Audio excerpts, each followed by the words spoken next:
This is Turd Flinging Monkey for TFM News. I'm going to be responding to an article for WBIR.com written by Jeff Mondlock called Body Camera Helps Discredit Accusation Against Knox Deputy. So this is a teachable moment for men. Here we have a sheriff's deputy pulled over a woman for a sobriety check, and she later accused him of fondling her during the sobriety check. And after other cops were called, and the cameras were viewed because the cop in question was wearing a body camera, it was found that he did nothing wrong, and he was exonerated. And this should be held up as the number one reason why all cops need to have body cameras, but not just cops. I mean, men in general need to be carrying some sort of recording device. Now, a video camera, just because of the nature of battery life, it's not going to last the entire day. And you can't necessarily predict when you're going to need that camera running. You don't necessarily always have time to pull your cell phone out and begin recording. So it's good to have at least an audio recorder. An audio recorder will last you pretty much the entire day. And then if nothing happens, you could always erase the footage and re-record the next day. Video is only going to last a few hours before the battery runs out or the memory card fills up.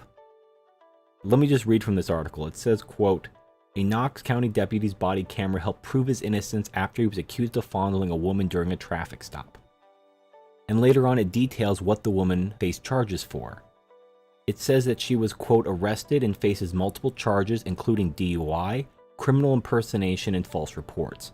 During the traffic stop, she also lied about her name," unquote. So she was in a lot of trouble, and she thought that making a false claim against a man, she could get out of that trouble. Now in this case, the man had a camera.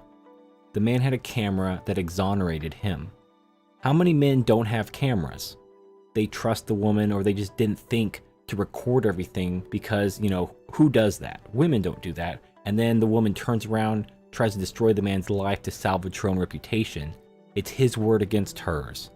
And they always believe the woman. Listen and believe. Remember. Now this also reminds me of another case from 2009. I'll provide a link in the description. A woman claimed she was gang raped by a group of men. And then when one of the men produced a cell phone video, basically a sex tape on the cell phone, she changed her story and the men were exonerated. But if no one was recording, these men would have all gone to jail for gang rape. She was only sentenced to undergo mental health counseling and 250 hours of community service, and avoided criminal charges. She tried to destroy the lives of 5 men, and she didn't even face criminal charges, just 250 hours of community service. If those men would have gone to jail on her lies, their lives would have been absolutely destroyed. So it's total bullshit. But the takeaway isn't the gynocentric nature of the justice system. It isn't that, false rape claims fuck men over. They do. I'm not disputing that. The takeaway is to have a camera. Record things. At least record the audio. Have an audio recorder in your pocket and just have it running. That way you just capture everything, at least the audio. And you know what? If you're going to have sex with someone you don't know, or you're getting a weird vibe off of, you probably shouldn't have sex in the first place. But if you're going to go forward, it doesn't hurt to make a little amateur porno. I'm just saying. In a previous video I talked about the Yes Means Yes app and how, women can withdraw their consent at any time. And unless you record the entire incident, you're fucked. You could record her saying, "Yes, I consent to sex." And then she could say, "Oh, you raped me." And then you're like, "Well, I have you on video saying you consented." Like, "Yeah, well, I withdrew my consent after that video was taken." You have to record the entire incident from, the time the pants come off to the time she leaves the room.